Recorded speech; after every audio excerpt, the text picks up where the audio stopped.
எங்க தலைவர் திரு முத்துவேல் கருணாநிதி ஸ்டாலின் அவர்கள் கடந்த 5 வருஷமா ஒவ்வொரு குடும்பத்துக்கும் பார்த்து பார்த்து திட்டங்களை நிறைவேற்றி கொடுத்தார்.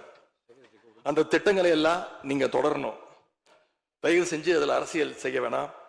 ஏன்னா இந்த மாசம் 15ஆம் தேதி கலைஞர் மகளிர் உரிமை தொகை 1,31,00,000 தாய்மார்கள் காத்துக்கிட்டு இருக்கிறாங்க. இந்த 1000 ரூபாய் வருமா அப்படின்னு காத்துக்கிட்டு இருக்கிறாங்க.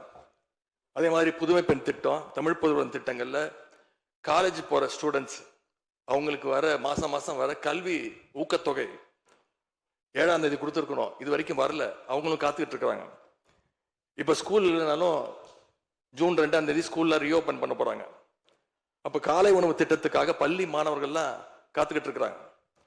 இப்படி பல்வேறு திட்டங்கள் இருக்கு. நான் முதல்வன் திட்டம், தாய் மாணவர், அன்பு கரங்கள்னு பல்வேறு திட்டங்களுடைய பயனாளிகள்லாம் ஆவலோடு காத்துக்கிட்டு இருக்காங்க. இந்த அரசு என்ன செய்ய போகுதுன்னு காத்துக்கிட்டு இருக்கிறாங்க.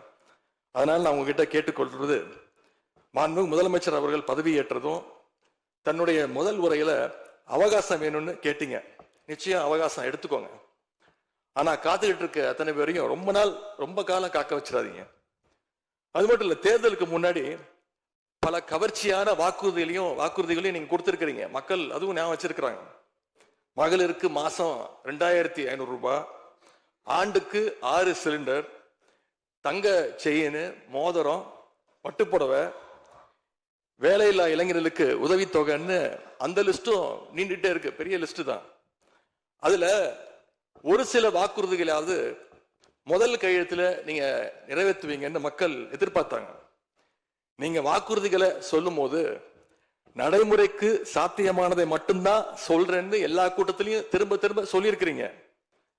எனவே அதை விரைந்து செஞ்சு காட்டுங்க.